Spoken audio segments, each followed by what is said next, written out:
menarik juga kalau tadi ngelihat hasil polling ya, bahwa teman-teman, karena banyak teman-teman lama yang sudah menjalankan pilot project untuk manajemen kinerja ya, jadi sebagian besar sudah mengukur kinerja, yang kebanyakan mengukur tuh efisiensi ya. Ini efisiensi karena banyak diminta ya, LKPP juga meminta, teman-teman dari auditor juga meminta bagaimana kita menghitung efisiensi gitu. Ini saya kira starting point yang bagus ya, bahwa kita membiasakan untuk mengukur kinerja, meskipun yang baru diukur indikatornya baru efisiensi, dan efisiensinya pun masih sederhana membandingkan HPS dan kontrak gitu ya.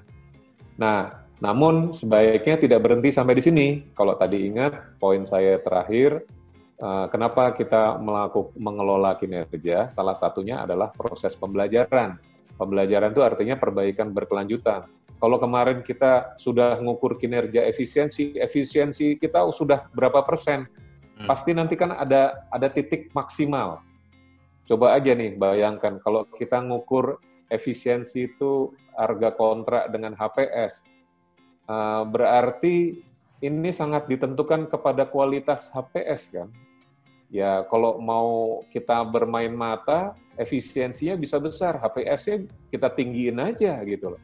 Tetapi kan dengan kita dari tahun ke tahun mengukur HPS kan makin lama kan akan ketahuan kenapa HPS-nya tinggi sekali gitu loh. Akhirnya apa? HPS-nya makin lama menuju ke titik equilibrium harga pasar yang sebenarnya. Jadi akhirnya nanti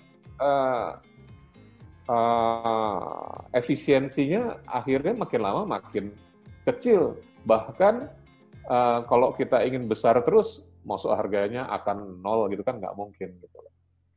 Nah, kemudian kalau hasil survei, ini saya sharing result yang tadi lagi ya, bahwa ternyata pemanfaatannya lebih banyak di proses pengadaan. Nggak apa-apa ini buat starting point.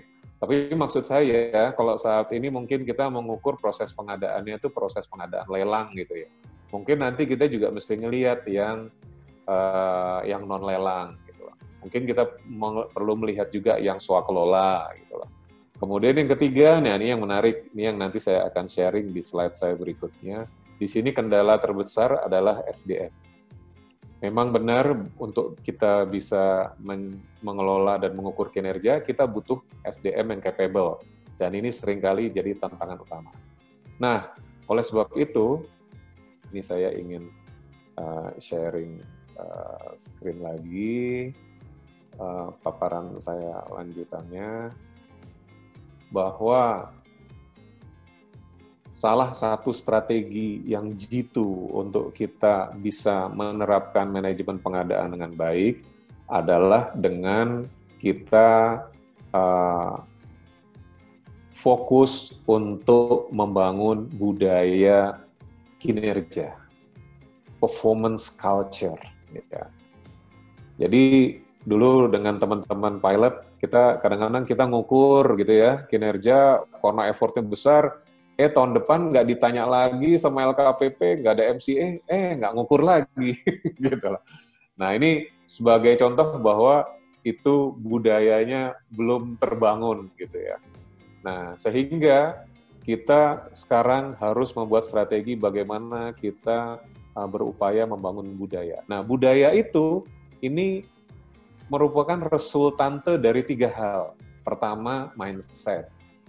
Mindset pola pikir ya, pola pikir orang pengadaan, pola pikir user, pola pikir pimpinan di organisasi tempat Bapak Ibu bekerja, harus punya target oriented.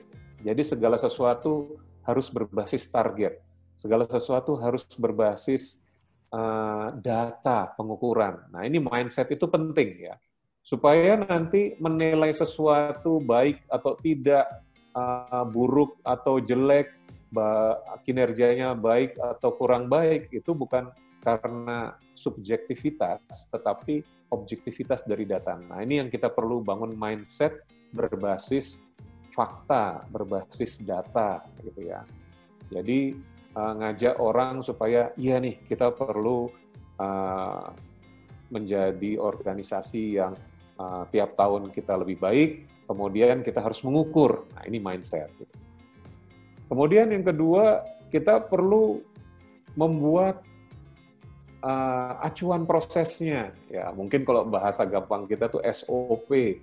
Ya, biasanya kita kalau nggak ada SOP nggak dijalankan.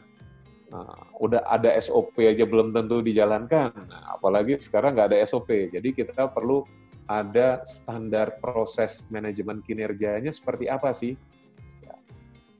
Nah, mulai dari mana sih siklus dari manajemen kinerjanya? Apa saja yang harus dilakukan? Siapa yang harus melakukan? Perlu kompetensi apa? Nah, nanti kita perlu melihat infrastruktur. Kita mengukur kinerjanya dari mana? Datanya dari sistem apa? Kita ngambilnya berapa kali frekuensinya dan segala macam. Nah, itu proses dan perlu infrastruktur. Misalnya, ini nanti ngambil datanya dari LPSE. Ini ngambil datanya dari data keuangan. Ini ngambil datanya dari data RKAL dan segala macam. Nah, ini yang kita perlu bangun infrastrukturnya ya.